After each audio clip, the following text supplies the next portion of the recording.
The last but not the least characteristic of an entrepreneur is internal locus of control.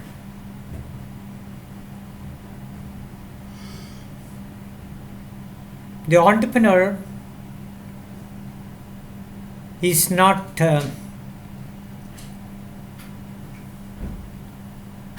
influenced by or not driven by external forces to a greater extent.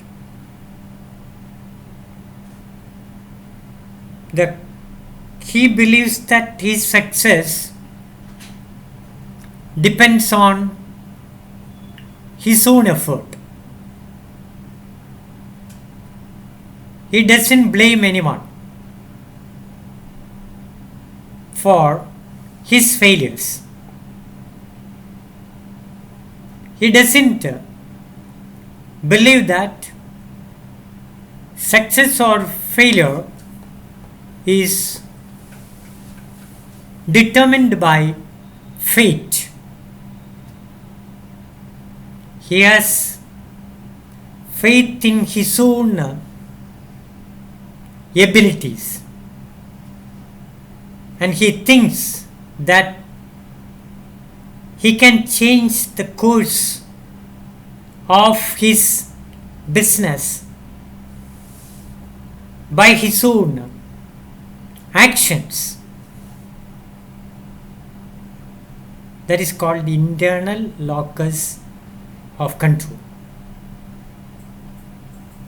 To a great extent, it is called self-confidence. If something goes wrong, he takes the responsibility for it. And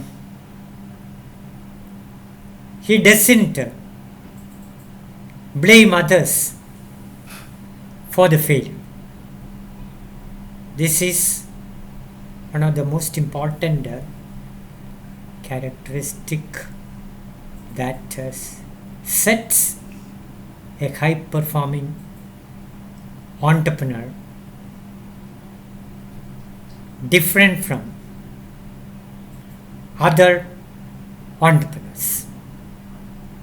Successful entrepreneurs don't do different things, but they do things differently. That should be the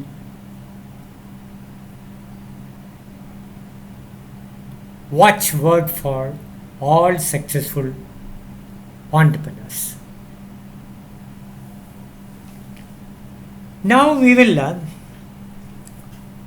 spend some time on role demands and requirements of successful entrepreneurs.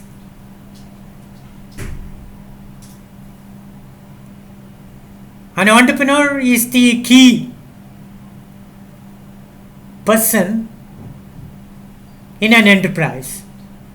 So that position, that role demands certain kind of behavior from the entrepreneur. First one is accommodation to the venture.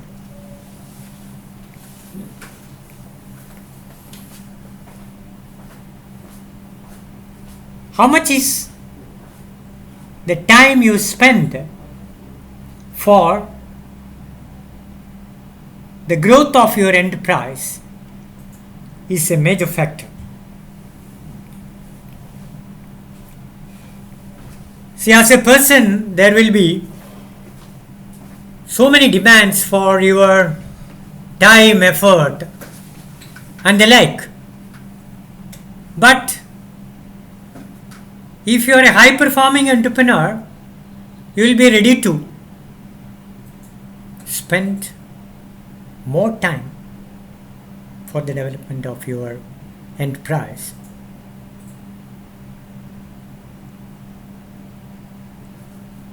An entrepreneur will be willing to spend long hours without much break to scale the operations of the enterprise. Some people don't even go for a family.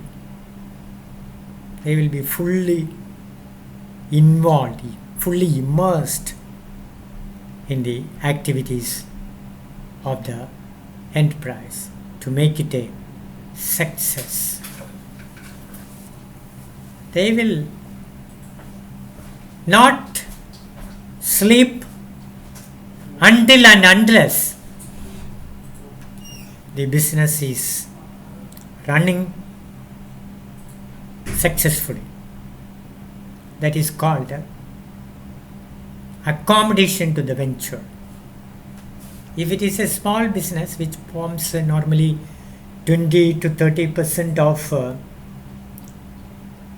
no new ventures, see, the entrepreneur can balance the work and life. They can spend more time for the family, the children, social activities and the like. On the other hand, if you are the protagonist of a large business organization, see, most of your time, effort and energy is to be spent for the development of the business. Going along with the accommodation of the venture is another requirement. It is called total immersion and commitment. Undivided attention for the enterprise is required. You should be fully immersed in the operations of the business enterprise to keep it aloft or afloat. Commitment.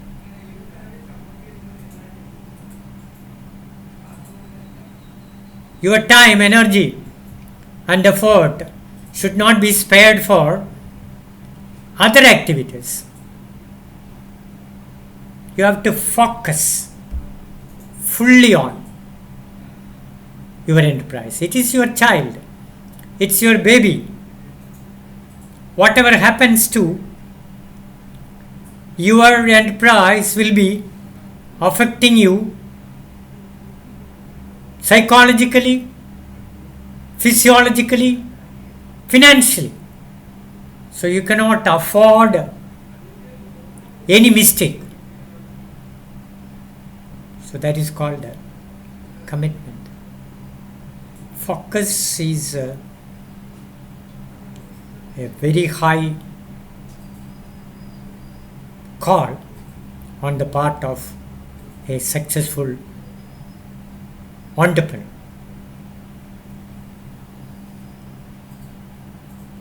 Goldman has written a book titled Focus, and in that book he emphasizes that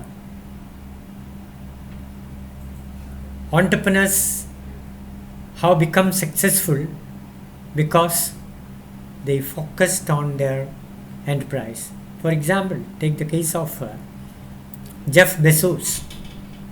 He was an engineer by profession. He was in Seattle, and at that time in the 90s, internet was invented, and he identified a great business opportunity in internet technology,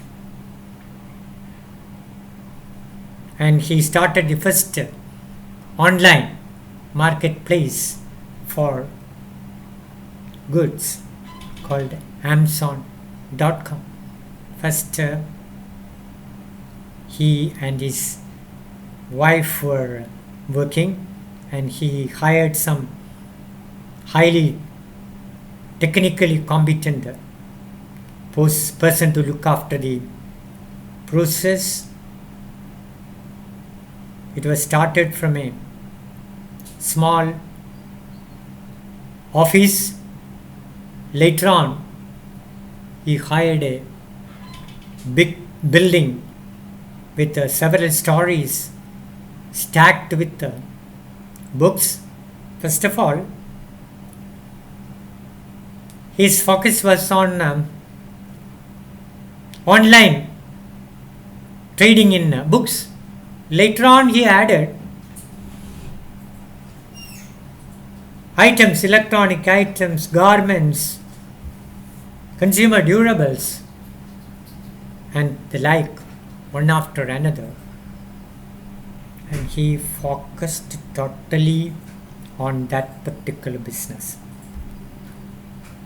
He had to toil hard to get funds initially for running his business. Investors had not heard about such an online business, so they were reluctant to invest. So the first investment came from his mother. Later on, he was able to mobilize more investments. Then he went for an IPO. Today, since he focused on the same line of business, he is the richest businessman in the world because he focused on his business.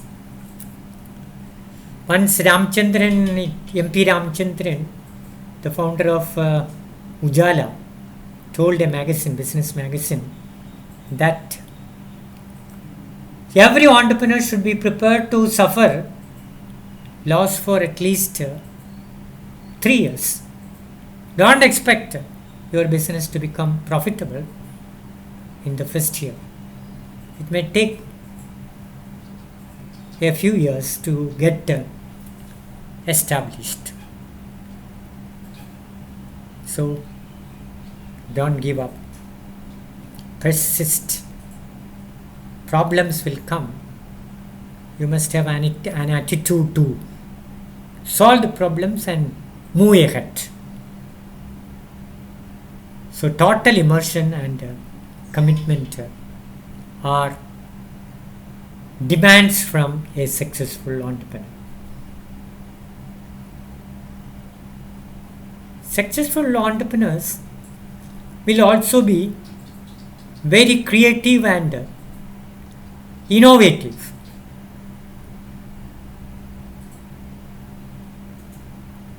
They will have a creative thinking, lateral thinking, convergent thinking, and logical thinking are important for decision making. When you have so many alternatives to reach or to arrive at a decision, you have to use your logical thinking and your convergent thinking.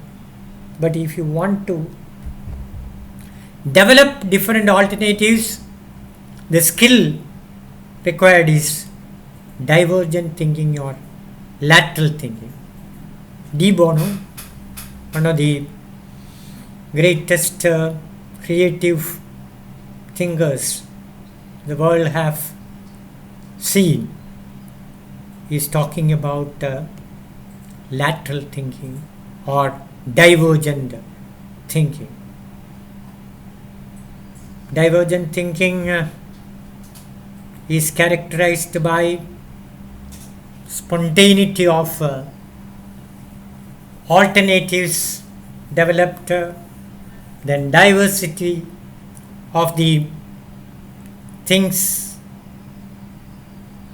developed,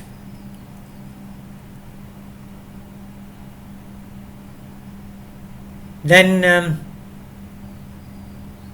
creative thinkers also think about the consequences of the different alternatives like that.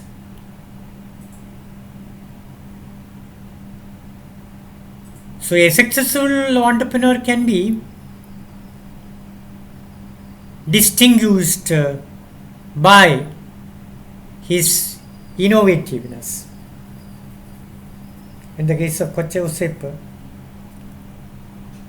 see, he went for the manufacture of stabilizers, and he decided to go for a different model of manufacturing stabilizers. He outsourced the manufacture of stabilizers to self-help groups of women. He will procure the different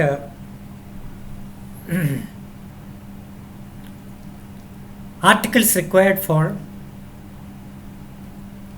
the manufacture of the stabilizer, and products will be given to women self-help groups, and a quality inspector will be appointed there.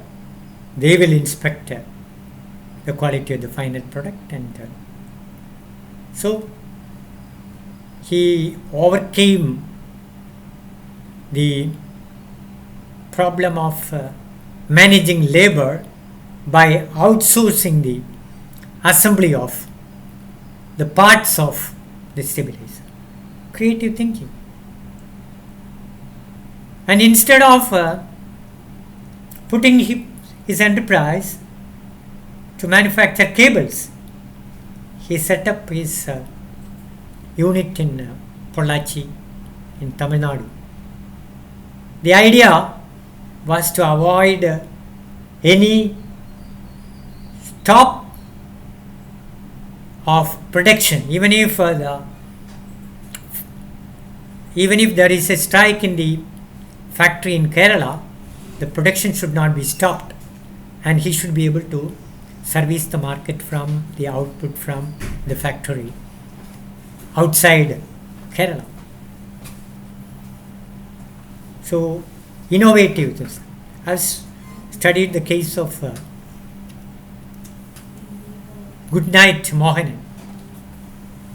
Goodnight Mohanan went up to Japan to find out or to procure the chemical required to manufacture the mosquito repellent. Mosquito bite was a menace in most of the metropolitan cities in India. So he himself was a victim of it. Then an idea came to him. Why don't you produce an electric mosquito repellent using a mat soaked in a liquid chemical. So he got the chemical from Japan. First it was a mat based instrument, electrical instrument. Then he improved upon it, innovated, and liquid was used in the equipment like that.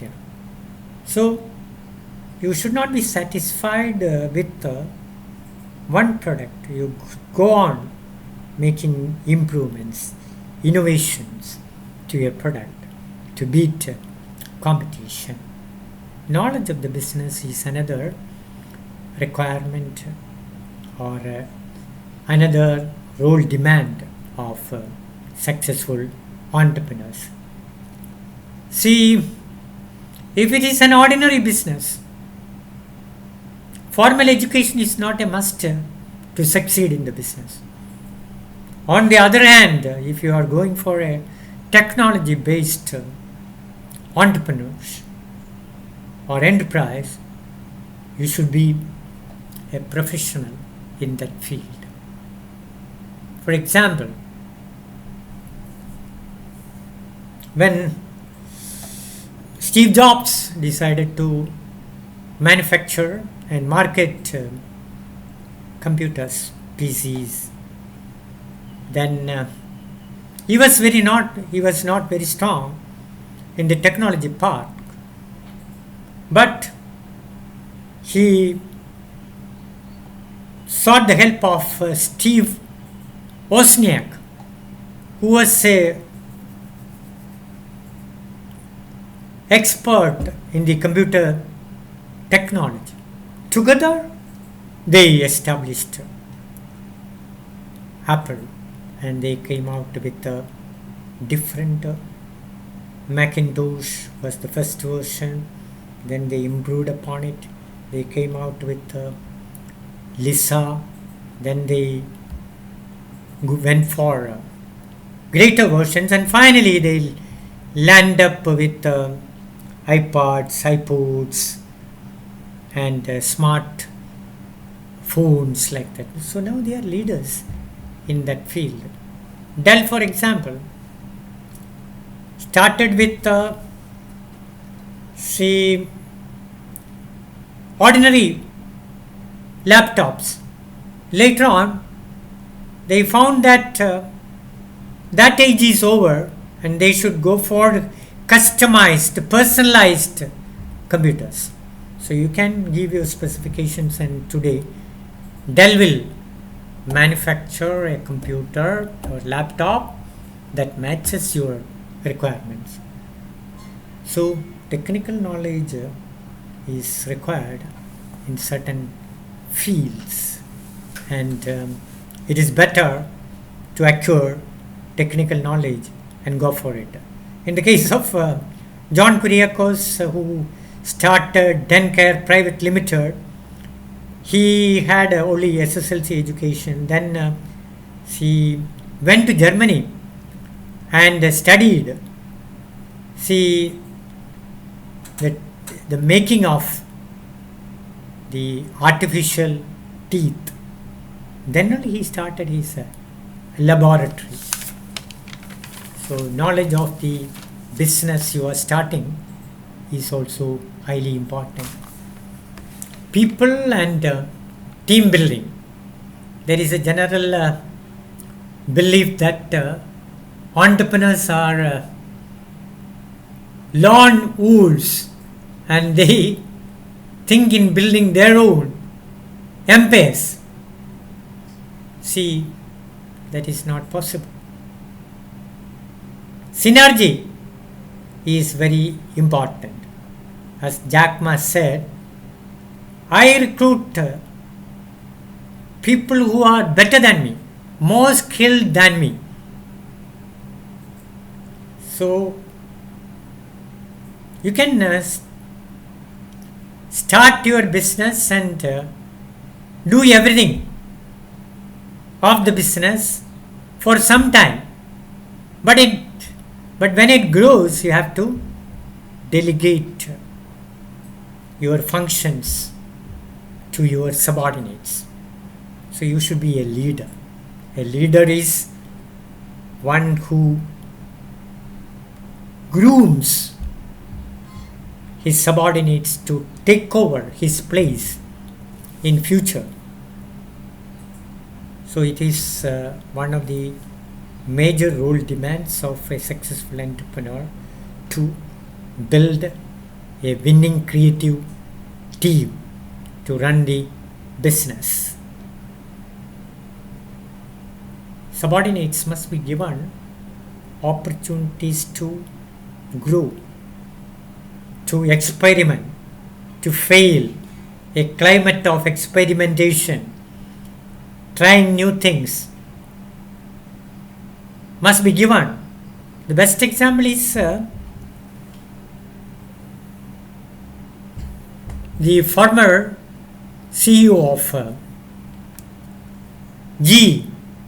When he took over the reins of GE, he allowed his subordinates to experiment with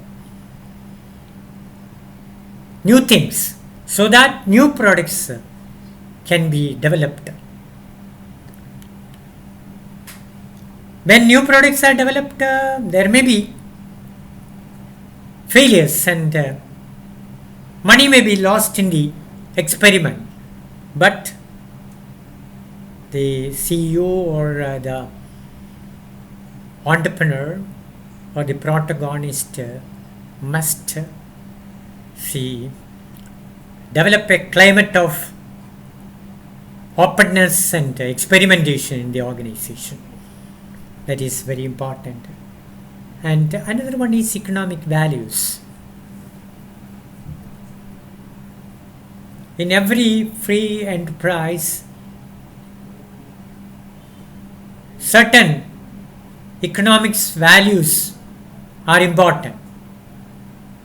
Economic values in the sense of profit, in the sense of growth, in the sense of capital gains, net worth, and the like that.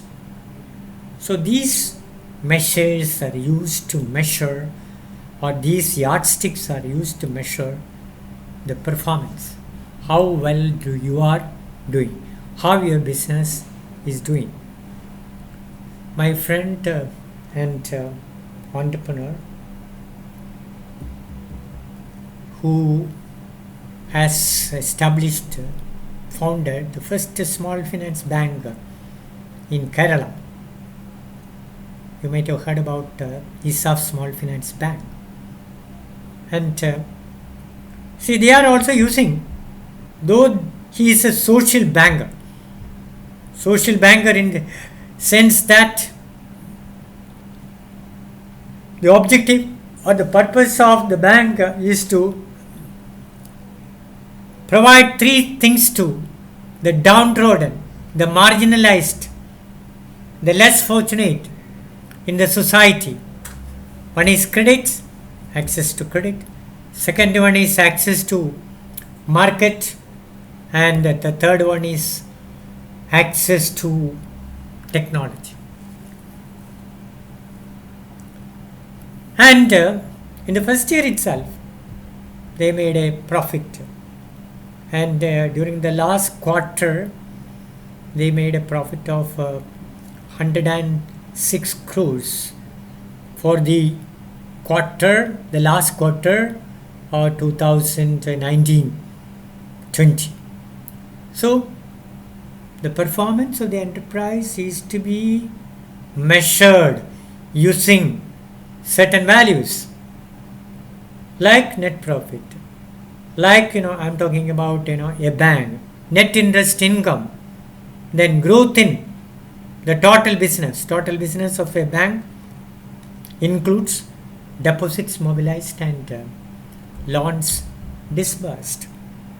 Then business per employee, business per branch, NPA level. In this case, the NPA is less than 1.5%. So these are all different measures. And coming last role demand, that is integrity and reliability. See, if integrity and reliability are sacrificed for short-term profits, that business will not sustain. In the long run, you have to go by certain business ethics. One of the business ethics is responsibility to the society. Responsibility to the society in the sense of sustainability of the people working in your organization, then sustainability of your business, that is profit, and finally sustainability of the planet you live. So you have to create value for the society, value for the stakeholders. If you examine all these characteristics and all these demands, see, if you are weak in any of these, you can develop those characteristics and you can be successful entrepreneurs. And according to Peter Drucker, an entrepreneur is someone who does something new. Thank you very much.